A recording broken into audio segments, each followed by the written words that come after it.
If you're a decent player, you already know which defenses look the most dangerous. You look at a base and you think, that's the defense I need to remove. And that's exactly where the problem starts. Because in Clash of Clans, the defenses that look the strongest are not always the ones that actually destroy your attack. And while you're focused on the obvious threat, something else is hitting your troops for much longer and doing more damage than you realize. And by the time you notice it, the attack is already falling apart. This is one of the biggest mistakes in Clash of Clans. Average players make it, good players make it, even strong players still fall into it. And until you learn how to see it, your attacks will never be truly consistent. So in this video, I'm going to break this down into 4 simple stages so you can actually understand what's happening in your attacks and how to fix it.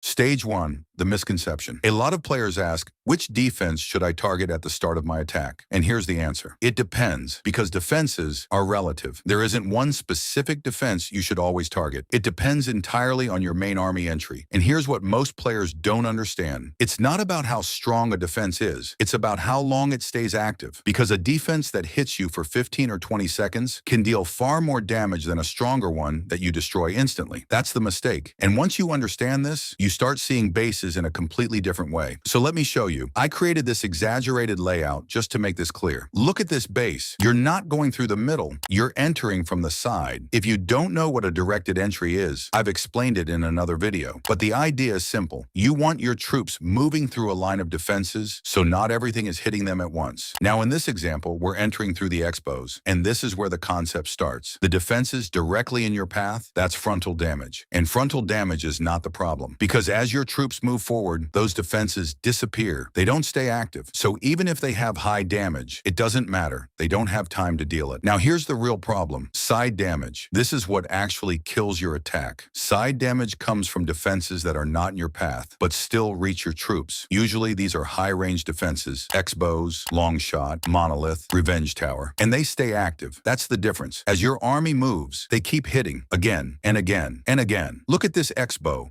It never stops. That's side damage. And even though it has less DPS, it ends up doing more total damage. That's the key. And that's why I say defenses are relative to your entry, because this X-bow is active the entire time. And that's what makes side damage the most dangerous type of damage in Clash of Clans. Not because it's stronger, but because it lasts longer. So when you plan your entry, your #1 priority should be remove side damage from your main army path. Stage 2, the application. So how does this apply in a real attack? Let's look at a common example. A lot of bases follow this structure, a ring-style layout with defenses spread around the base. So what do most players do? They look at the base and think, I'll go for value. I'll take the revenge tower and the monolith. So you set up a warden walk, you pick up those key defenses, and on paper, it looks perfect. But this is where the attack starts going wrong. Once you begin your main push from the side, you now have multiple X-bows hitting your troops from the side, and they never stop. They keep hitting the entire time your army is moving. So now ask yourself, what actually had more value? On paper, the monolith and the revenge tower. But in the attack, it's the X-bows, because they stay active for the entire path of your troops. They keep firing again and again. So the real problem here is not the strongest defense. It's the damage that never turns off. So what's the better approach? Instead of focusing on raw value, you focus on removing side damage first. You create a directed entry. You don't go through the middle. You enter from the side, but in a way that creates a clean path. That's exactly what happens here. We enter from the right side, taking out the X-bow first. Now look at the path. It's clean. It's controlled. There's no meaningful side damage coming from the opposite side. Yes, there are defenses there, but they don't reach the troops. So your queen clears everything much more easily. And that's the key idea. You don't need to remove the strongest defenses. You need to remove the ones that stay active. And this happens all the time. Sometimes you take a defense that isn't very strong, but it completely changes the funnel and makes the attack easier. So when you plan your entry, think about relative damage, not raw damage. Because if you only focus on value, you walk straight into side damage. And once that damage stays active for 10, 15, 20 seconds, your attack is already lost. Stage 3, the control. Now let's look at a real example. This is an attack from Pato. He gets the triple here. And this is a perfect case to understand how pros deal with side damage. So first,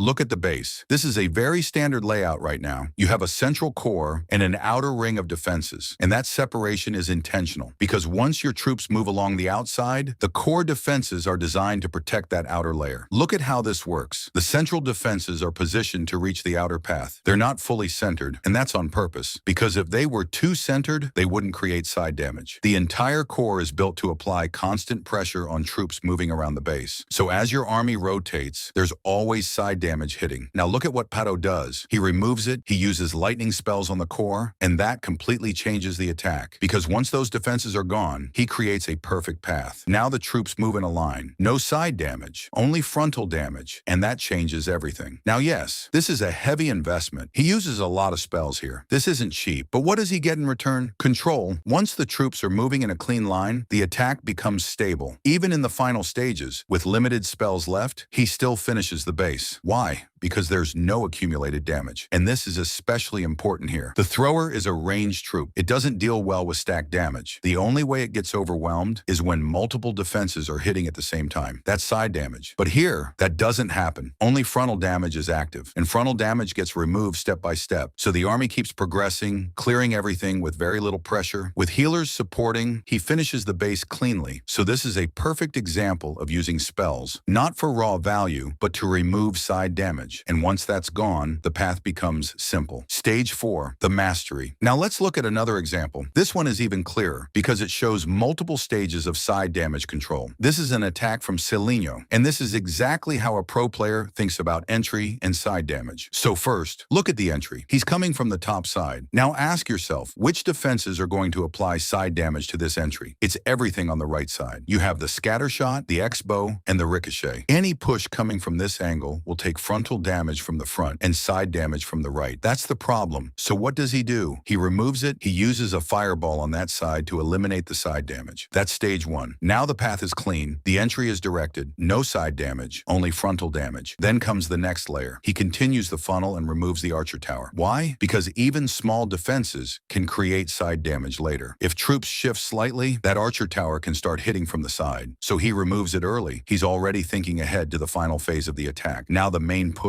starts. The thrower enters the core, wall break, support troops, standard setup. But look at the path. It's a straight line. The only side damage here comes from the bomb hive because of its high range. And that's why bomb hives are often placed in the core. They reach everything. Now here's where most players fail. They send everything into the middle. King, duke, everything together. And what happens? They don't remove side damage step by step, so the push gets surrounded. But Selenio doesn't do that. Next, the duke. He sends him on the left side. Why? To remove the remaining side damage from that side. Again, not for raw value, for control. He's synchronizing the main push in the center and the cleanup on the edges. Now look at the path again. The army keeps moving down. Still clean, still controlled, still only taking frontal damage. And now we reach the final stage. This is where most attacks fail. When the army reaches this area, it gets hit from both sides. X-bows, core defenses, everything. This is where attacks collapse. So what does he do? He holds the king and uses him at the right moment. Not just for value, but to remove side damage from the left side. Now the main push only takes damage from one direction, and that's why it works. From here, the attack becomes simple. The army keeps moving. Defenses are removed one by one.